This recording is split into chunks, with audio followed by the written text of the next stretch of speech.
this installed on your vehicle. After it's on, then you tighten it.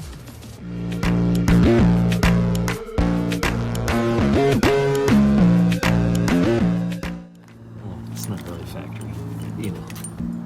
It's a T30 if you guys are wondering, T30.